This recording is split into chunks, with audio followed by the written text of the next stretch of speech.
생태계에서 에너지 흐름에 대한 설명으로 옳은 것만을 보기에서 있는 대로 고른 것은 생태계에서의 에너지 흐름의 특징은요. 에너지가 순환하지 않고 한쪽 방향으로만 흐르다가 끝내는 생태계 밖으로 열에너지 형태로 빠져나간다는 거예요. 에너지가 순환하지도 않은데도 불구하고 생태계가 유지가 된다는 것은 외부, 즉 태양에서 에너지가 계속해서 공급이 되기 때문이다. 보기 기억, 에너지의 근원은 태양의 빛 에너지다. 옳은 문장이고요. 에너지는 한쪽 방향으로 흐르다가 생태계 밖으로 빠져나간다. 예, 역시 옳은 문장. 에너지는 열 에너지, 빛 에너지, 화학 에너지 순으로 전환되는 게 아니라 생태계에서 태양의 빛 에너지를 생산자가 광합성을 통해서 유기물이라는 화학 에너지로 저장을 하고 나서 먹이사를 따라 이동을 해요. 그리고 최종적으로 이 화학 에너지가 열 에너지로 전환된 다음 생태계 밖으로 빠져나가는 거죠. 그래서 생태계에서 에너지는 빛, 화학, 열 에너지 순서로 전환된다라고 표현을 하셔야 돼요. 정답은 기억과 니은 3번. 안정된 생태계에서 영양 단계에 따라 이동하는 에너지 양을 상대값으로 나타냈고요. 상위 영양 단계로 갈수록 전달되는 에너지가 감소를 해요. 왜냐하면 각 단계에서 호흡으로 생명활동에 사용이 되거나 혹은 사체나 배설물의 형태로 방출되고 남은 에너지 중 일부가 상위 영양 단계로 전달되잖아요. 그래서 에너지 양은 상위 영양 단계로 갈수록 감소를 한다는 거. 그러면 빛 에너지 중에 25가 생산자로 들어왔고요. 그 중에 13이 호흡, 그리고 10이 고사량이 된 거죠. 그러면 25 중에 23을 뺀 2가 1차 소비자로부터의 피식된 양이 되는 거고요. 그러면 1차 소비자는 이만큼의 에너지 중 0.8은 호흡량, 그리고 사체 배설물이 1. 그러면 2차 소비자로부터 0.2만큼이 피식당한 거고, 그리고 2차 소비자는 0.2 중에 0.1이 호흡으로, 그리고 사체 배설물로 0.1이, 그리고 고사 사체 배설물 11.1은 분해자에 의해서 호흡량으로 다시 비생물적 요소로 방출되는 거죠. 이에 대한 설명으로 오는 것을 보기에서 있는 대로 고른 것은 먹이사슬의 상위 영양 단계로 갈수록 이동하는 에너지 양은 감소한다. 25에서 2에서 0.2로 감소하고 있네요. 낙엽이나 사체 배설물 속의 화학 에너지는 분해자에 의해서 최종적으로 호흡을 통한 열 에너지로 전환이 되고요. 가와 나가 전달받는 에너지의 총량은 분해자가 이용할 수 있는 에너지의 총량보다 많다. 가와 나가 전달받은 에너지의 총량은 2와 0.2, 그러면 2.2가 되는 거죠. 근데 분해자가 이용할 수 있는 에너지 총량은 고사량 사체 배설물을 합한 11.1, 그러면 많다가 아니라 적다라고 표현하셔야 되겠네요. 3번 문항은 1차 소비자와 2차 소비자의 에너지 효율을 계산하는 문제인데요. 우리가 이제 에너지 효율을 계산할 때는 에너지 효율을 E라고 표현할게요. 에너지 효율을 계산할 때는 전 영양 단계가 보유한 에너지 총량, 그래서 전 영양 단계가 보유한 에너지 총량에다가 현 영양 단계가 보유한 에너지 총량의 백분율이에요. 그러면 1차 소비자에 대한 에너지 효율은 전 영양 단계가 보유한 에너지 총량, 전 영양 단계는 생산자죠. 생산자가 25에 해당하는 에너지를 갖고 있었고요. 1차 소비자는 2, 그러면 25분의 2 곱하기 100, 그래서 8%가 되는 거고, 2차 소비자는요, 전 영양 단계 1차 소비자 2, 그리고 현 영양 단계 2차 소비자 0.2 곱하기 100, 그래서 10%가 돼요. 안정된 생태계에서 각 영양 단계의 에너지 양을 상대값으로 나타낸 걸 우리가 생태 피라미드다라고 표현하고요. 생태 피라미드를 보시면 영양 단계가 높아질수록 에너지 양이 감소하는 것을 보실 수 있어요. 그 까닭을 서술하시오라고 표현했는데, 각 영양 단계에서 생명활동에 사용되기 위해서 유기물을 호흡에 사용하는 양이 가장 많아요. 그리고 사체와 배설물의 형태로도 방출되고, 그리고 이제 남은 에너지 중 일부가 상위 영양 단계로 전달되기 때문에 상위 영양 단계로 갈수록 에너지 양이 감소할 수밖에 없다.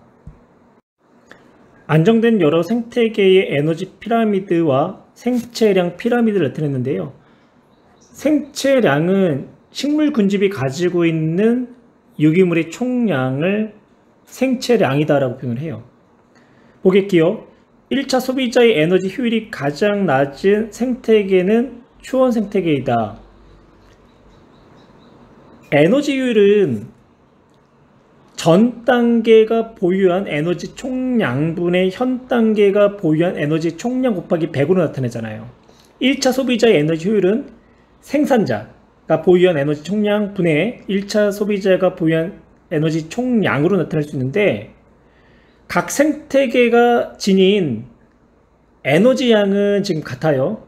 그러면 1차 소비자가 보유한 에너지 양이 가장 적은 산림이 1차 소비자의 에너지 효율이 가장 낮은 거고, 그리고 1차 소비자의 에너지 량이 가장 많은 초원이 에너지 효율이 가장 높다라고 표현할 수가 있겠네요. 니은 산림 생태계에서 대부분의 에너지가 생산자에 저장되어 있다. 예, 그렇죠. 대부분의 에너지는 이제 생산자가 저장하고 있고요. 극히 일부의 에너지가 1차 소비자로 이동하는 거죠. 그래서 니은은 옳은 문장. 디귿 해양 생태계에서 1차 소비자가 이용할 수 있는 에너지 양은 부족하다. 해양 생태계에서 생산자의 에너지 양이 1차 소비자의 에너지 양보다 많아요. 그러니까 1차 소비자가 이용할 수 있는 에너지 양은 부족하지 않겠죠. 해양 생태계에서 생산자의 생체량이 1차 소비자의 생체량보다 적지만, 해양 생태계 생산자가 우리가 식물성 플랑크톤이라고 하거든요. 근데 식물성 플랑크톤은 매우 빠르게 분열 증식한다는 거. 그래서 생산자의 생체량이 적어도요, 빠르게 분열 증식하기 때문에 1차 소비자에게 충분한 에너지를 공급할 수 있기 때문에 안정된 생태계를 유지할 수가 있다라는 거죠. 그래서 정답은 니은만. 어떤 식물 군집의 물질 생산량과 소비량을 나타낸 것이다. A는 총 생산량, C는 호흡량, B는 순 생산량이 되는 거죠. 이에 대한 설명으로 옳은 것은 A, 총 생산량은 식물의 광합성을 통해 생산된 유기물의 총량이다. 예, 옳은 문장이고요. 식물의 호흡에 소비되는 유기물의 총량은 C, 호흡량이 되는 거고, 식물의 생산에 쓰이거나 저장되는 양으로 일부는 동물에게 먹히기도 한다. B, 생산량이 되는 거죠. 천이 초기 단계에는 식물 군집의 피식량과 고사량, 낙엽량이 많다가 아니라 적다라고 표현하시고요. 극상에 도달한 원시림은 순 생산량이 많다가 아니라 적다라고 표현을 하셔야 돼요. 왜냐면 천이 초기 단계는 식물 군집의 유기물의 총량인 생체량이 매우 적어요. 그리고 이 천이 초기 단계가 초본이거든요. 초본은 빠르게 성장하기 때문에 순 생산량은 상대적으로 많지만 피식량과 고사량과 낙엽량은 적을 수밖에 없어요. 또 원시림과 같은 극상에 이른 군집은요, 생체량은 또 반면에 천이 초기 단계와 다르게 많아요. 그래서 생산량과 소비량이 균형을 이루기 때문에 순 생산량은 적게 되는 거죠. 그래서 천이 초기 단계에는 생체량은 적지만 순 생산량이 많고요. 그리고 원시림 같은 극상일 때는 생체량은 많지만 순 생산량이 적다라는 거. 생태계에서의 탄소 순환 과정. 가는 대기 중에 이산화탄소가 생물 A로 유입되니까 생물 A는 생산자, 그리고 가는 광합성이 되겠네요. 반대로 나는 호흡이 되는 거고요. 생산자 A의 탄소가 생산자 B로 이동하죠. 그리고 생산자 B의 탄소가 생물 C로 이동하고, 그러면 생물 B가 1차 소비자, 그러면 C는 2차 소비자가 되겠네요. 그리고 사체 배설물에 있던 탄소가 생물 D로 가니까 D는 분해자, 그리고 석탄과 석유가 라 과정을 통해서 대기 중 이산화탄소로 나가니까 연소가 되는 거죠. 라는 연소. 그리고 다도 호흡. 이에 대한 설명으로 옳지 않은 것. A는 생산자, B는 소비자, 예. 그리고 C는 소비자가 되는 거죠. 구분을 진다면 B가 1차 소비자다라고 한다면 C가 2차 소비자. 그래서 옳지 않는 내용이 되는 거고요. 2번, 생물 D에는 세균과 곰팡이가 있다. 예, 분해자에는 세균과 곰팡이가 있고요. 3번, 가 과정을 통해 유기물이 합성된다. 역시 옳은 문장. 4. 나와 다 과정은 호흡. 5. 라 과정이 증가하면 온실 효과가 일어날 수 있다. 대기 중에 이산화탄소가 증가하면 온실 효과가 일어날 수가 있죠. 그래서 정답은 1번. 생태계의 탄소 순환 과정. 대기 중 이산화탄소가 A 과정을 통해서 다로 들어오죠. A는 광합성. 그럼 다는 생산자가 되겠네요. 생산자의 탄소가 나로 이동하고 나의 탄소가 가로 이동하기 때문에 나가 1차 소비자, 그리고 가가 2차 소비자가 되는 거고, B는 호흡 과정이 되는 거죠. 이에 대한 설명으로 옳은 것을 보기에서 있는 대로 고른 것은 기억. 대기 중 탄소가 생물내로 유입되는 과정은 A, 광합성으로 문장이 되는 거고, 니은 호흡에 의해 탄소가 이동하는 과정은 B. 가와 나는 포식과 피식의 관계다. 예, 가가 2차, 나가 1차. 그러면 가는 포식자, 나는 피식자가 되겠네요. 리을. 탄소는 무기물 형태로 다에서 나로 이동한다. 탄소는 무기물 형태로 다로 이동해요. 그런데 다가 이 무기물인 탄소를 광합성에 의해서 유기물로 합성을 하죠. 그럼 그 유기물의 형태가 나로 이동한다. 그래서 다로는 무기물, 다에서 나로는 유기물로 이동한다 라고 표현을 하셔야 되겠네요. 그래서 정답은 3번. 생태계 질소 순환 과정. 대기 중 질소가 질산 이온이 되는 과정을 우리가 번개가 쳤을 때, 그걸 우리가 공중 방전이라고 하죠. 그래서 공중 방전에 의한 질소 고정작용이 되는 거고요. 다는 질소 고정 세균에 의한 질소 고정이 되는 거죠. 질소 고정 세균. 대표적인 예가 뿌력박테리아가 있죠. 질소고정 세균에 의한 질소고정. 라는 암모늄 이온을 질산 이온으로 만들어진 작용. 이걸 우리가 질산화 작용이라고 하고요.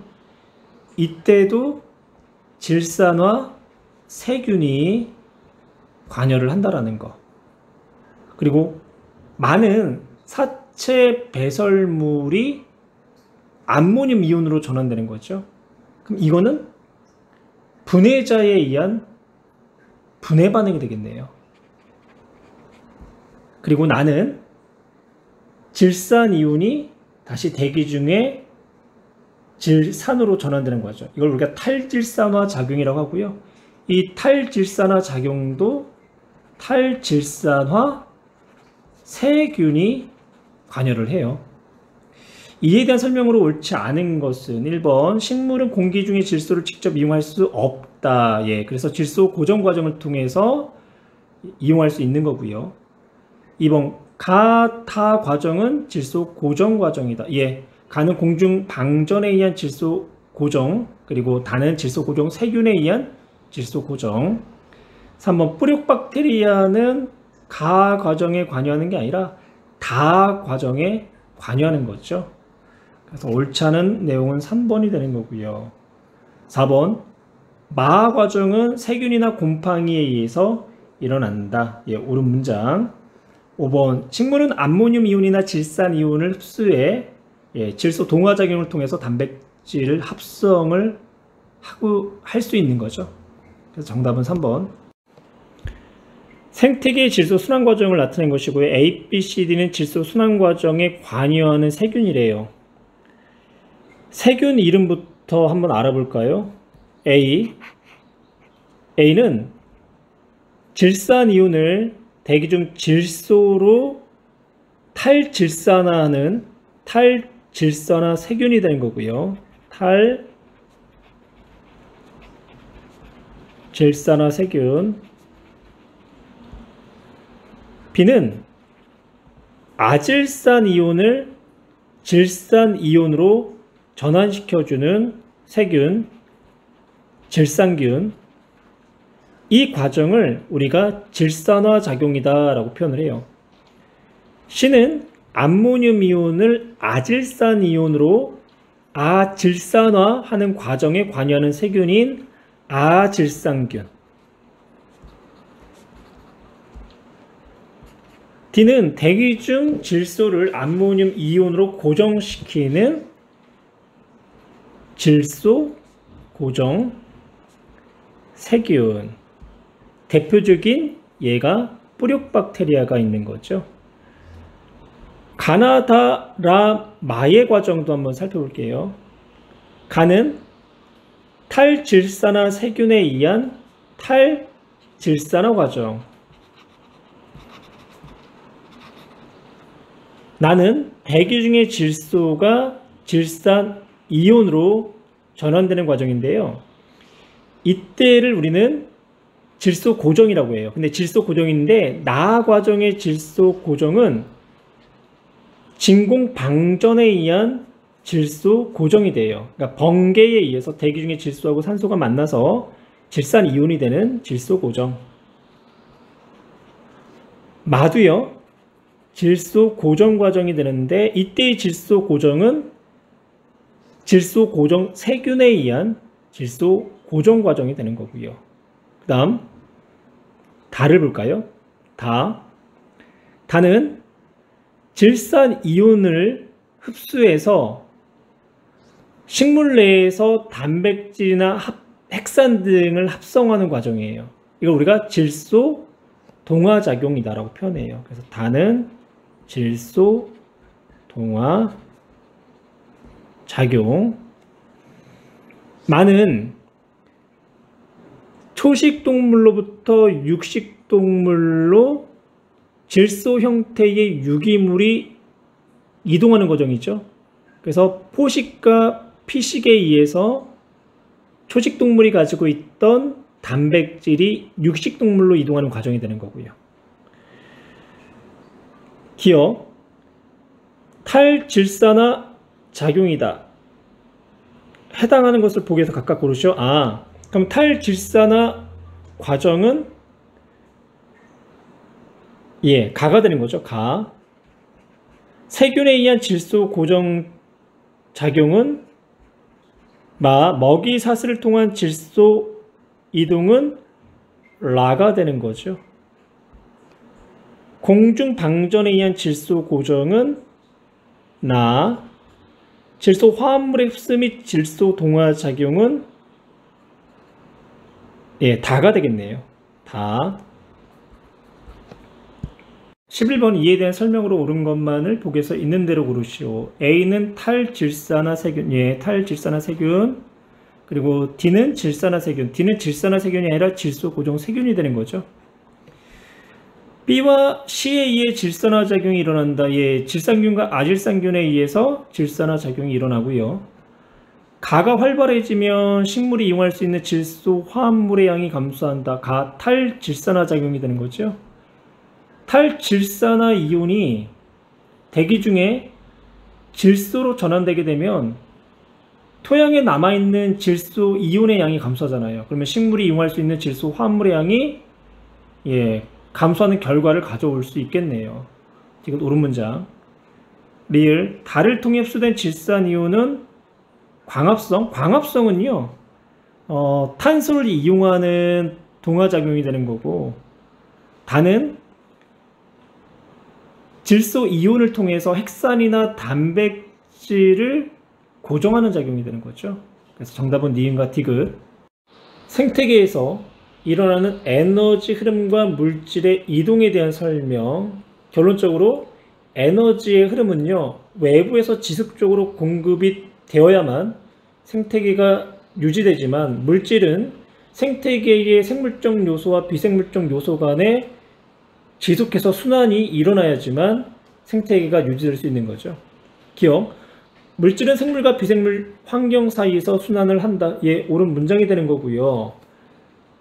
비생물적 요소인 대기, 물, 토양 등의 물질들이 생산자로 들어오게 되면 생산자가 그것들을 이용해서 유기물 등을 합성하고, 그러면 생산자가 1차 소비자에게, 1차 소비자가 2차 소비자에게, 그리고 사체, 배설, 낙엽, 고사량 등이 분해자를 통해서 다시 비생물적 환경 요소로 물질이 순환하게 되는 거죠. 그리고 또 다시 비생물적 환경에서 다시 생물적 요소로 물질들이 또 들어오는 거고. 니은, 생산자가 가진 에너지는 모두 1차 소비자로 이동하는 것이 아니라 대부분의 에너지는 생산자 자신이 생명활동에 사용을 하는 거고, 일부가 먹이 사슬을 따라서 1차 소비자로, 그리고 2차 소비자로 이동을 하게 되는 거죠. 디귿, 생태계가 유지되려면 에너지와 물질의 외부에서 지속적으로 공급된다. 에너지는 지속적으로 공급되어야 되지만 물질은 생태계 구성 요소인 비생물적 요소와 생물적 요소 간에 지속적으로 순환이 일어나야 한다. 그래서 정답은 기억. 생태계 평형에 대한 설명 중 옳지 않은 것은 1번, 먹이 그물이 단순할수록 생태계가 안정된 게 아니라 생물의 종수가 많아야 하고요. 먹이 그물이 복잡해야지만 생태계의 평형이 잘 유지가 되는 거죠. 13번에 1번이 옳지 않은 내용. 2번, 생태계는 평형을 유지하는 자기조절 능력이 있고요. 3번, 가뭄, 홍수 등에 의해 생태계 평형이 파괴될 수도 있고요. 3번, 맞죠? 4번, 천이 초기의 군집보다 극상위 군집에서 생태계 평형이 잘 유지가 된다. 천이 초기의 군집은 이끼류나 초균류가 자라는 단계이고요. 생물 종수가 매우 적어요. 그리고 이제 극상위 군집은 층산 구조가 발달되어 있고요. 그리고 또한 생물 종수가 많으면서 먹이 그물이 매우 복잡하게 얽혀져 있죠. 그래서 생태계의 평형이 잘 유지가 된다는 거. 그래서 초기보다는 극상위 군집에서 생태계의 평형이 잘 유지된다. 5번, 평형이 유지되는 생태계에서는 에너지 흐름이 원활하게 이루어진다. 역시 옳은 문장이죠. 그래서 생태계 평형은 생태계에서 생물의 군집의 구성, 에너지 흐름 등이 안정한 상태를 의미해요. 그래서 생태계에서 에너지는 먹이 사슬을 따라 흐르기 때문에 평형이 유지된 생태계에서는 에너지 흐름 또한 원활하게 이루어진다. 14번, 그림은 안정된 생태계에서 어떤 원인으로 1차 소비자의 개체수가 일시적으로 증가했을 때의 모습을 나타낸 거래요. 이때 생산자와 2차 소비자에서 일어나는 일시적인 변화에 대해서 서술하시오. 이렇게 안정된 생태계에서 일시적으로 어느 한 영양 단계가 감소하거나 혹은 이제 증가를 해도 그 포식과 피식에 의한 다른 영양 단계도 감소하거나 증가를 하다가 최종적으로는 평형을 회복한다라는 거예요. 그래서 뭐 피식자의 생산자의 개체 수는 감소하고 포식자의 이체 소비자의 개체 수는 증가를 하겠죠. 일시적으로는. 하지만 시간이 지나면 다시 어떻게 된다? 평형을 회복하게 된다. 15번 그림은 늑대 사냥을 허용했을 때의 사슴과 늑대의 개체수 및 초원의 생산량 변화를 나타냈대요. 늑대 사냥으로 늑대의 개체수가 감소했을 때 이제 요기 과정을 얘기하는 거예요. 뚝 늑대의 개체수가 급격히 감소했죠. 그러면 늑대는 포식자가 되잖아요. 그럼 포식자의 감소로 인해서 사슴의 개체수가 어떻게 되나요? 사슴의 개체수는 급격히 증가를 했어요. 그러면 사슴은 풀을 먹고 살죠. 그러면 사슴의 증가로 초원의 생산량은 어떻게 될까요? 초원의 생산량은 감소하게 됐네요. 그러면 사슴의 먹이인 초원이 부족하다 보니까 사슴의 개체수가 어떻게 되나요? 사슴의 개체수가 급격히 감소를 했다는 거죠. 그리고 초원의 양은 다시 증가를 했고요. 그럼 이 자료를 통해 알 수 있는 사실로 옳은 것만을 보기 위해서 있는 대로 고른 것은 늑대는 사슴의 포식자라고 언급을 했고요. 기억 포식자를 제거하면 생태계의 안정성을 높일 수 있다. 사냥에 의해서 사슴의 포식자인 늑대 개체수가 급격히 감소하게 되면 1차 소비자인 사슴의 개체수가 어떻게 됐나요? 급격히 증가했죠. 그리고 생산자인 초원의 생산량이 크게 감소하게 되었고 생태계가 매우 불안정해졌어요. 옳지 않은 문장. 니은 늑대의 개체수가 감소하면 초원의 생산량은 증가한 게 아니라 감소된 거죠. 디귿 1920년 이후면 한 이쯤 되겠죠. 이쯤 되는 거고요. 여기 이후 사슴의 개체수가 급격히 감소한 것은 그렇죠. 먹이 부족 때문에 그런 거죠. 사슴이 초원의 생산량을 계속 감소시켰잖아요. 그러다 보니까 먹이가 부족해졌고 먹이가 부족한 결과 사슴의 개체수가 또한 감소를 했고요. 그래서 정답은 디귿. 생태계에 대한 학생 A, B, C에 대한 설명이고요. 학생 A, 개체군은 같은 종의 개체가 무리를 이룬다. 옳은 문장. 학생 B, 군집은 먹이 사슬을 형성하는 생산자와 소비자로만 이루어져 있는 게 아니라 분해자도 포함되어 있죠. 학생 C, 분해자가 소비자의 먹이가 되는 경우 역시 있고요. 그래서 옳은 설명은 A하고 C. 2번, 생태계를 구성하는 요소가 종류별로 모두 포함된 것은 이라고 포함됐네요. 생태계는 비생물적 요인과 생물적 요인으로 구분할 수 있고요. 생물적 요인 안에는 생산자, 소비자, 분해자로 나눌 수가 있죠. 비생물적 요인, 물, 빛, 토양, 공기, 그리고 이제 물, 이 생물적 요인이 되는 거고요. 그리고 분해자부터 볼까요? 분해자. 곰팡이, 세균, 분해자. 이끼도 분해자. 곰팡이, 세균, 그리고 생산자는 벼, 식물성 플랑크톤, 벼가 생산자가 되는 거고요. 그리고 이제 소비자에는 거미, 메뚜기, 뱀, 개구리, 메뚜기, 물벼룩, 붕어. 그럼 종류별로 모두 포함된 거는 3번이 되겠네요. 공기, 곰팡이, 메뚜기, 벼. 3번. 다음은 생태계 구성 요소 간의 관계 중 한 예이다. 지렁이가 흙 속을 파헤치며 이동하면 토양의 통기성이 높아진다. 생물적 요인이 비생물적 요인에게 영향을 주는 반작용에 대한 예가 되는 거죠. 1번, 비옥한 토양에서 식물이 잘 자란다. 작용에 대한 내용. 2번, 식물의 낙엽이 쌓이면 토양이 비옥해진다.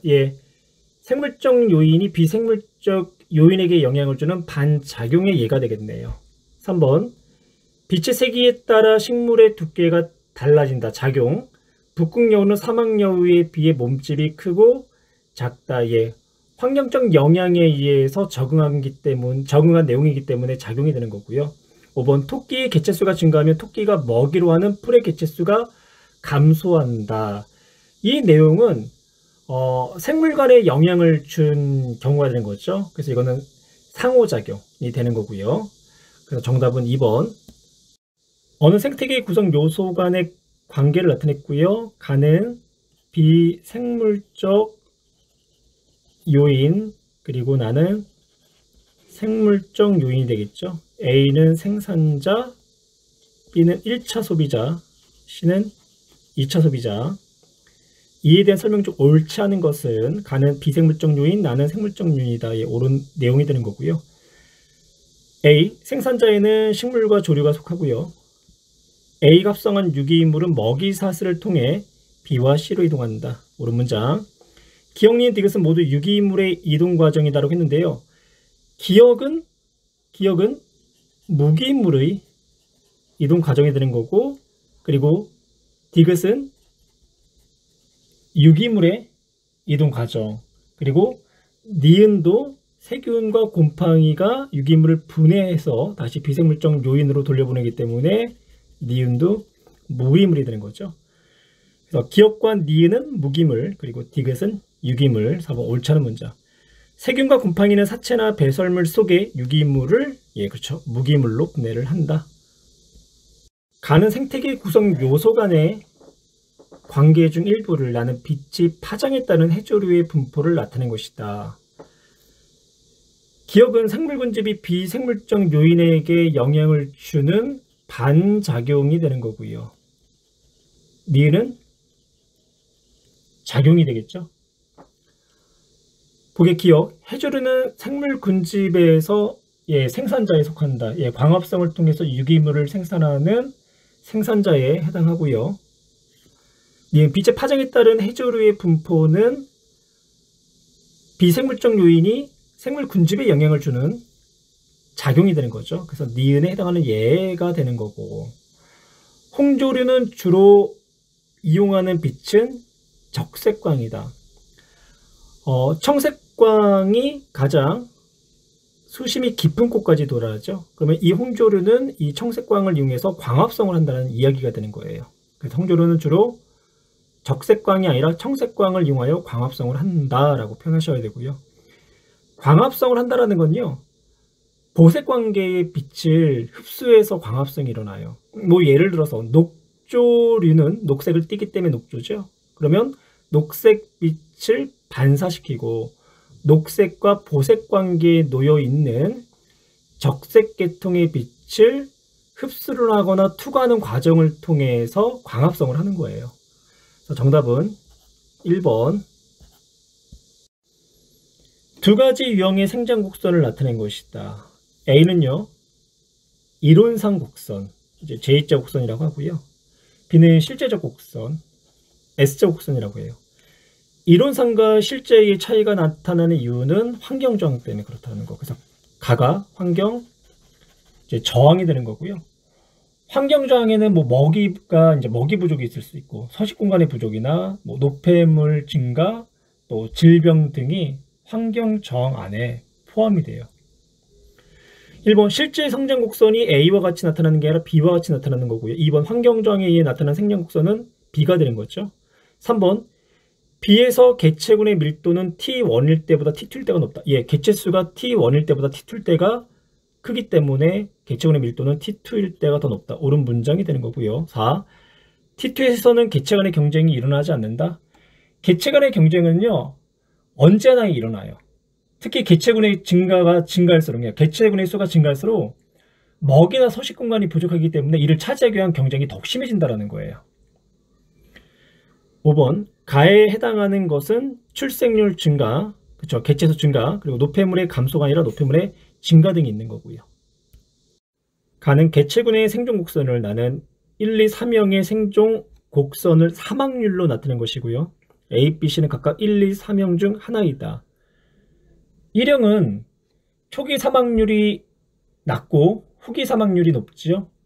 그래서 1형에 해당하는 동물은 몸집이 큰 동물, 그러니까 대형 포유류나 뭐 사람, 코끼리 등이 1형에 속하고요. 2형은 각 연령대에 대한 사망률이 비교적 일정한 경우, 대표적인 예가 이 초식동물류나 야생조류가 2형에 해당하고요. 3형은 초기 사망률이 매우 높고, 그리고 시간이 지날수록 사망률이 낮아진다는 거. 그래서 어류나 굴, 어패류 등이 3형에 속해요. 3형의 특징은 한 번에 출생하는 자손이 굉장히 많다라는 거예요.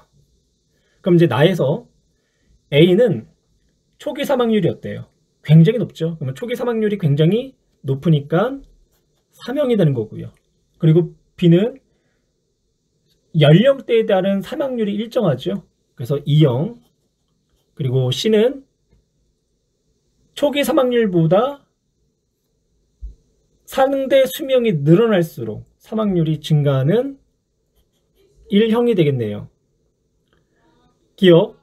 1형은 사망률 곡선은 C에 해당한다. 예, 옳은 문장이 되는 거고, 다람쥐와 야생 조류의 생존 곡선은 2형에 해당한다겠죠.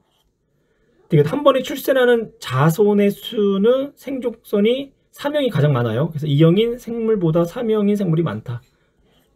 이것도 옳은 문장. 어떤 하천에서 계절에 따른 환경 요인의 변화와 돌말의 개체수 변화인데요. 돌말의 개체수에 영향을 줄 수 있는 요인이 영양 염류의 양, 그리고 빛의 세기, 수온, 이 세 가지 요인에 따라서 돌말 개체수가 계절에 따라서 변동성을 지금 나타내고 있는 그래프가 되겠네요. A 구간을 보니까요. A 구간은 영양 염류가 많고요. 그리고 수온이 높아지고 있죠. 그리고 빛의 세기가 또한 강해지고 있고, 이때는 돌말의 개체수가 어떻게 됐나요? 돌말의 개체수가 급격히 증가를 하고 있네요. B 구간은 수온이 높아지고 빛의 세기가 강해지고는 있어요. 그런데 영양염류 양이 적어지고 있죠. 그래서 영양염류의 부족으로 돌말의 개체수가 급격히 감소하고 있음을 나타낸 그래프가 되는 거예요. 그 다음 이제 C 구간. C는 수온이 높고요. 빛의 세기가 강해요. 근데 역시 뭐 영양염류가 어때요? 적죠. 그래서 돌말의 개체수가 매우 적은 상태를 유지하고 있고요. 그러면 돌말의 개체수에 그 영향을 주는 요인은요, 수온이 높고 빛의 세기가 세고 영양염류가 많아야 된다라는 결론을 우리가 얻을 수 있겠네요. D시도 볼게요. D시기. D시기는 영양염류의 양이 어떻게 되고 있나요? 영양염류의 양이 증가를 하고 있죠. 증가를. 그리고 수온은 낮아지고 있고 빛의 세기도 어떻게 돼요? 낮아지고 있죠. 그래서 돌말의 개체수가 적은 상태가 유지가 되고 있는 거고요. 이에 대한 설명 중 옳지 않은 것은 1번 돌말의 개체수 변동에 영향을 주는 환경 요인은 영양 염류의 양, 빛의 세기, 수온이다. 이 옳은 문장이 되는 거고요. A 시기에 돌말의 개체수가 급격히 증가한 것은 영양 염류가 풍부한 상태에서, 그렇죠, 빛의 세기와 수온이 증가하기 때문이다. 3번 B 시기에 돌말의 개체수가 급격히 감소한 것은 수온이 높아졌기 때문이 아니라 수온은 높아지고 있잖아요. 대신 영양 염류량이 부족하기 때문에 돌말의 개체수가 급격히 감소하게 된 거고요. 3번 옳지 않은 문장. 4번 C 시기에 돌말의 개체수를 제한하는 환경 요인은, 예, 그렇죠, 빛의 세기 그리고 수온 높아지고 있는데 영양 염류의 양이 감소하면서 돌말의 개체수가 감소했죠. 4번도 옳은 문장. 5번 D 시기에 돌말의 개체수가 적은 상태를 유지하는 것은 빛의 세기가, 그렇죠, 약하고 수온은 낮기 때문이다. 영양 염류는 증가하고 있잖아요. 근데 수온과 빛의 세기가 약해지기 때문에 돌말의 개체수가 낮은 상태를 계속 유지하게 된 거예요. 그래서 5번도 옳은 문장. 가와 나는 생물 간의 상호작용, 가는 텃세, 순위제, 리더제, 가는 개체군 내의 상호작용이 되는 거죠. 다른 말로 종 내 상호작용이다 라고 표현하셔도 되고요. 그러니까 같은 종끼리의 상호작용. 분서, 공생, 기생은 같은 군집을 이루고 있는 개체군의 상호작용이죠. 그러니까 군집 내 개체군의 상호작용. 이거는 종과 종 사이, 종 간 상호작용이다 라고 표현하셔도 되고요. 기억, 가는 불필요한 경쟁을 피하기 위한 것이다. 그렇죠? 텃세나 순이제나 다 개체군 내의 개체 간 불필요한 경쟁을 피하고 질서를 유지하기 위한 상호작용이에요. 기억, 옳은 문장. 니은, 나는 생물 군집 내에서 서로 다른 개체군 간의 상호작용이다. 예, 옳은 문장. 흰동가리와 말미잘의 관계는 서로가 다른 종이 되는 거죠. 그래서 흰동가리와 말미잘의 관계는 개체군 내, 종 내의 상호작용이 아니라 종 간, 서로 다른 종 간의 군집 내 개체군의 상호작용이다. 그래서 나다라고 해야 되겠죠. 나. 정답은 3번. 필파스 설치한 방형구 안에 있는 각 식물 종의 분포 상태를 나타낸 것이다. 우종종 결정 시 상대 피도는 고려하지 않는다라고 했어요. 우종종은 중요치 값이 가장 높은 종을 우리가 우종종이라고 하죠. 중요치는 상대 밀도, 피도, 빈도 값을 다 더한 값을 중요치라고 하고, 그 중요치가 가장 큰 종을 우종종이라고 한다. 기억, 상대 밀도가 가장 높은 종을 물어보고 있는데, 상대 밀도를 계산하는 방법은 두 가지가 있어요. 하나는 각각의 종의 밀도를 계산하고 나서 전체 종의 밀도분의 어떤 특정한 종의 밀도 곱하기 100으로도 나타낼 수 있지만, 또 다른 방법은 전체 면적에 서식하는 모든 종의 개체 수분의 특정한 종의 개체수 곱하기 100으로도 나타낼 수 있다는 거죠. A종의 상대 밀도를 두 번째 방법으로 한번 계산해 볼게요. A종은 7이 발견됐고요. 7개가. 그리고 B는 6개, C는 9개, 그리고 D는 12개의 개체가 발견이 됐어요. 서식을 하고 있다. 그러면 A의 상대 밀도는 전체 개체수분의, 그럼 전체 개체수는 34개체가 되는 거고요. 그것분의 특정한 종, A종의 개체수 곱하기 100.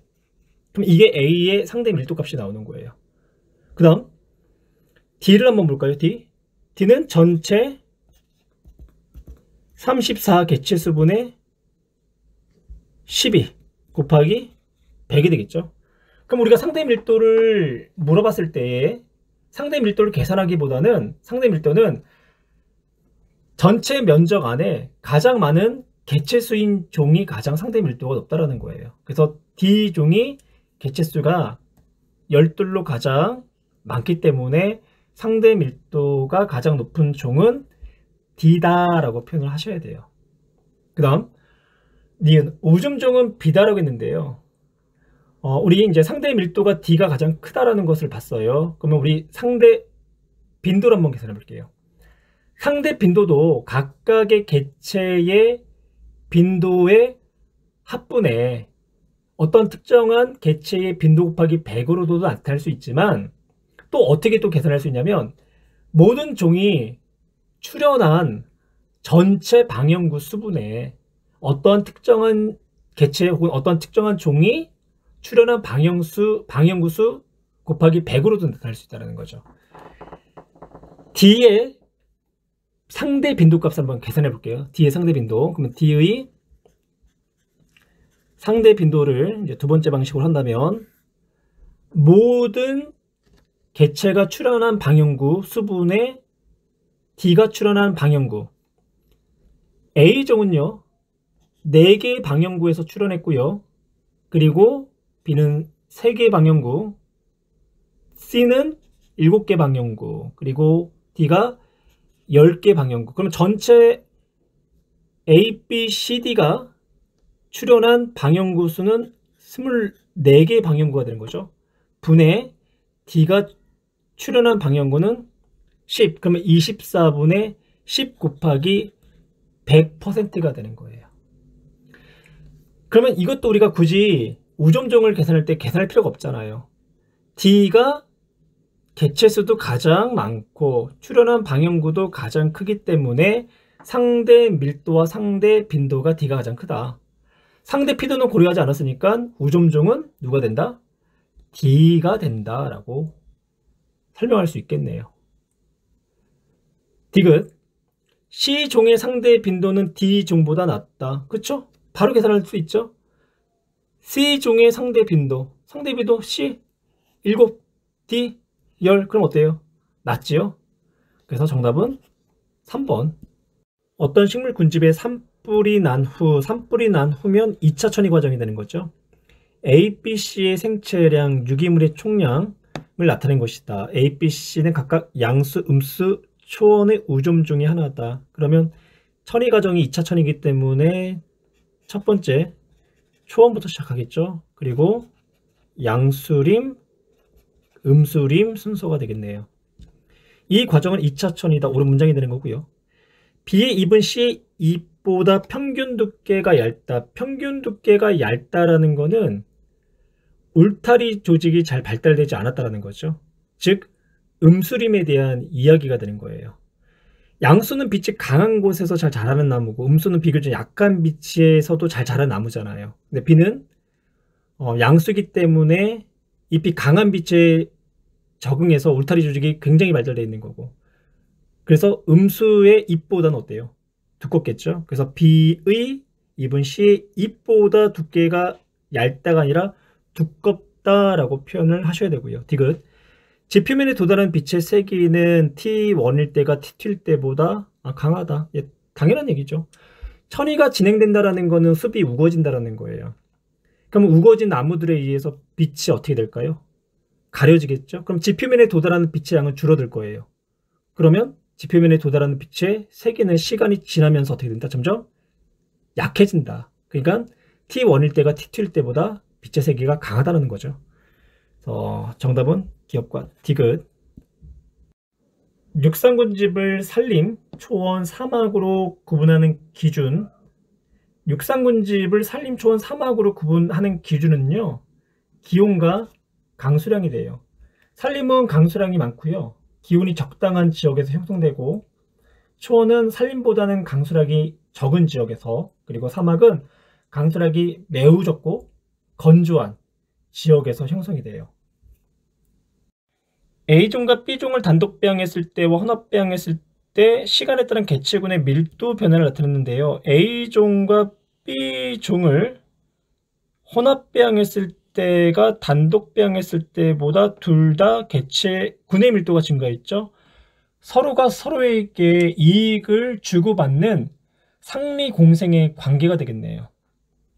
1번 A와 B는 생태적 지위가 비슷하다. 생태적 지위가 비슷하면 먹이의 종류도 비슷하고 서식지도 중복되기 때문에 경쟁을 할 수밖에 없어요.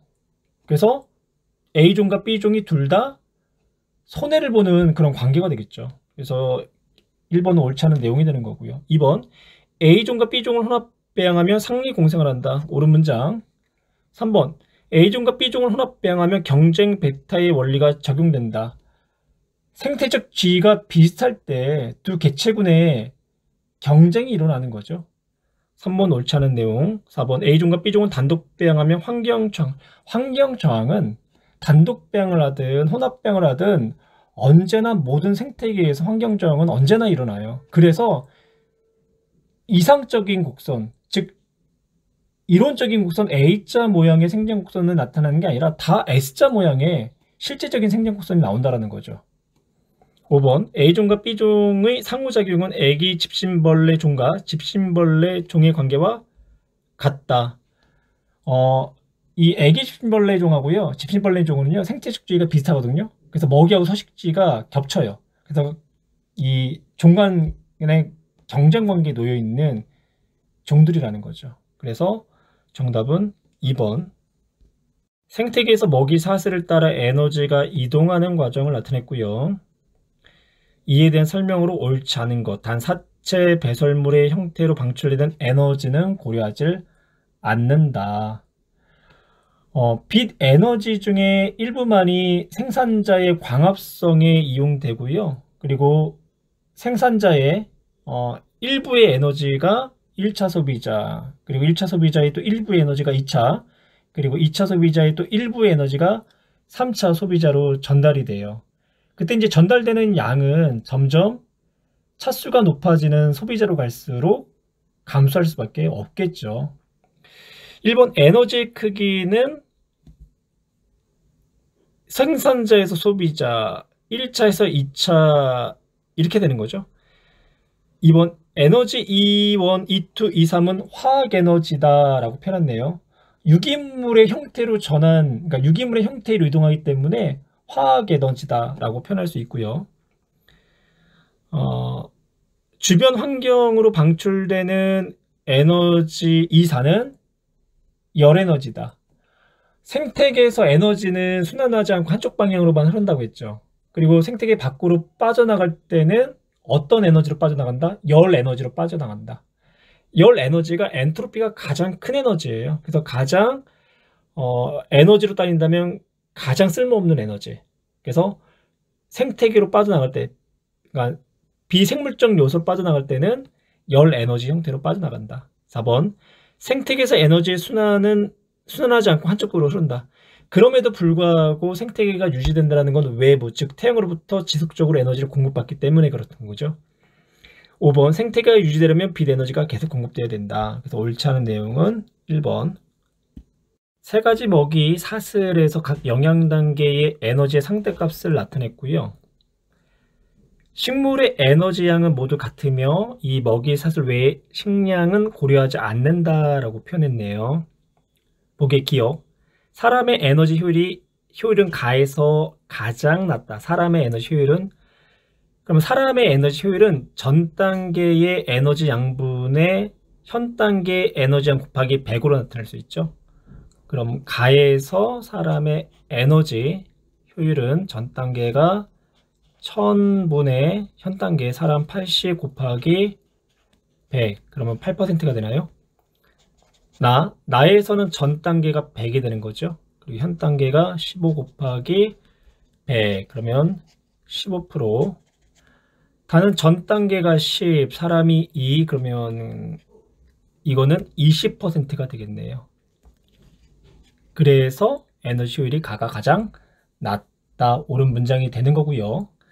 니은 사람에게 가장 많은 양의 에너지를 제공할 수 있는 먹이 사슬은 이라고 했죠. 보세요. 효율을 물어보는 게 아니라 에너지 양, 가장 많은 양의 에너지를 제공할 수 있는 이라고 했잖아요. 그러면 가는 총 80이 제공된 거고요. 나는 15가 제공된 거고 다는 2가 제공된 거죠.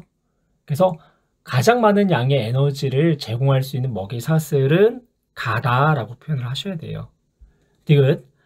다에서 열 에너지 형태로 방출되는 에너지가 없다라고 했는데요. 모든 생태계에서 생물이 가진 에너지의 일부는 호흡을 통해서 생명 활동에 사용되잖아요. 그때 대략 한 70% 정도는요, 열 에너지로 방출이 돼요. 그래서 가나다 모두 열 에너지 형태로 에너지가 방출이 돼요. 그래서 정답은 기억만. 어떤 군집에서 시간에 따른 생산자의 유기물 양의 변화를 나타내는 것이고요. 기억과 니은 각각 생장량과 순생산량 중에 하나다. 기억이 순생산량이 되겠고요. 그리고 니은이 생장량이 되는 거죠. 그러면 총 생산량과 순생산량 사이에 유기물의 양은 호흡량이 되는 거고, 그리고 기억과 니은은 뭐 낙엽, 고사량, 피식량 등이 그 사이에 유기물의 양이 되겠네요. 기억은 생장량이다. 순생산량이 되는 거고요. 니은 이 군집에서 생산자의 호흡량은 T1일 때보다 T2일 때, T1일 때는 이 정도, 그리고 T2일 때는 호흡량이 이 정도가 되는 거죠. 그래서 T2일 때가 크다, 옳은 문장. 디귿 1차 소비자에 의한 피식량은 니은에 포함되는 게 아니라 기억과 니은 사이에 포함되어 있는 거죠. 그래서 정답은 니은만. 생태계에서 탄소 순환 과정을 나타낸 것이다. A 과정은요, 대기 중에 이산화탄소가 광합성을 통해서 식물과 조류 안으로 들어가는 과정이 되는 거고, B는 생산자의 유기물 안에 들어있는 탄소가 먹이 사슬을 통해서 1차 소비자로 이동되는 과정. C는 유기물 안에 들어있는 탄소가 호흡 과정을 통해서 무기물인 이산화탄소로 대기 중으로 방출되는 과정을 나타낸 거죠. 1번 A는 먹이 사슬을 통한 탄소 이동이 아니라 광합성을 통한 탄소 이동이 되는 거고, B는 식물의 호흡 과정이 아니라 유기물 안에 들어있는 탄소가 생산자에서 소비자로 이동하는 과정이 되는 거고요. 3. C는 탄소가 유기물로 전환되어 대기로 돌아가는 과정이 아니라 유기물 안에 들어있는 탄소가 호흡 과정을 통해서 이산화탄소인 무기물 형태로 대기 중으로 돌아가는 과정이 되는 거고요. 4번 화석연료를 과도하게 사용하면 지구의 평균 기온이 상승한다. 화석연료를 과도하게 사용하면 대기 중에 이산화탄소의 농도가 높아지고, 이산화탄소의 농도가 높아지면 온실효과에 의해서 지구의 평균 기온이 상승하겠죠. 5번 숲을 도시로 개발하면 온실효과를 완화하는 게 아니라 더 악화를 시키겠네요. 생태계의 질소 순환 과정의 일부를 나타냈다. 1번 가 과정은 곰팡이와 같은 균류에 의한 환원작용이다. 가는 탈질산화 작용이라고 해요. 탈질산화 작용은 탈질산화 세균에 의해서 일어나고요. 탈질산화 세균이 토양 속의 질산 이온의 일부를요, 질소 기체로 환원해요. 그래서 1번 옳지 않은 문장. 2번 나하 과정, 나는 암모늄 이온이 질산 이온이 되는 과정을 우리가 질산화 작용이라고 해요. 이 질산화 작용은 질산화 세균에 의해서 일어나요. 그래서 2번 옳은 문장이 되는 거고, 다는 사체나 배설물에 질소를 포함하고 있는 유기물이 분해자를 통해서 암모늄 이온으로 전환되는 과정. 그래서 3번 다 과정은 질소 고정 세균에 의해서 일어나는 게 아니라 분해자에 의해서 일어난다. 4번 식물 입수와 화학 비료 속에는 질소 화합물은 질소 분자가 아니라 암모니아예요. 암모니아. 그래서 4번도 옳지 않은 문장. 5번 식물은 라 과정에서 얻은 질소로 인하여 녹말을 합성하는 게 아니라 핵산이나 단백질 등을 합성을 해요. 안정된 생태계 가에 있던 어떤 생태계의 어떤 원인에 의해 일시적으로 평형이 깨진 상태의 나를 개체수 피라미드로 나타낸 것이다. A는 생산자, 1번 B는 소비자, C는 분해자. B는요 1차 소비자가 되는 거고 C는 2차 소비자가 되겠죠. 2번 가에서 A와 B의 개체 수는 먹이 사슬에 의해 일정하게 유지가 된다. 옳은 문장이 되는 거고요. 3번 나에서 B와 C의 개체 수는 계속 증가하는 게 아니라 나에서 B, 즉 1차 소비자의 개체 수가 증가했죠. 그럼 이후에는 어떻게 될까요? 피식자인 A의 개체 수가 감소할 거예요. 그리고 포식자인 C의 개체 수는 증가할 거고, 그리고 A의 개체 수가 감소하고 C의 개체수가 증가에 의해서 B의 개체수는 어떻게 돼요? 감소하겠죠. 그래서 그 결과 피식자인 A의 개체수가 증가하고 포식자인 C의 개체수는 감소를 하면서 다시 생태계 평형이 이루어지게 돼요. 4번 제초제를 과다살포하면 나와 같은 개체수 변화가 나타날 수 있다. 제초제는 생산자의 개체수를 감소시키는 원인이 돼요. 그래서 나와 같은 개체수 변화가 나타나지 않을 거고요. 5번 생물종이 다양해지면 생태계 평형이 파괴되기 쉽다가 아니라 생물종이 다양해지면 생태계의 먹이 그물이 복잡해지거든요. 그러면 먹이 그물이 복잡해진다는 것은 그만큼 생태계가 안정해진다. 생태계의 균형이 깨져도 다시 평형 상태로 잘 돌아온다 라고 이제 표현할 수가 있겠죠.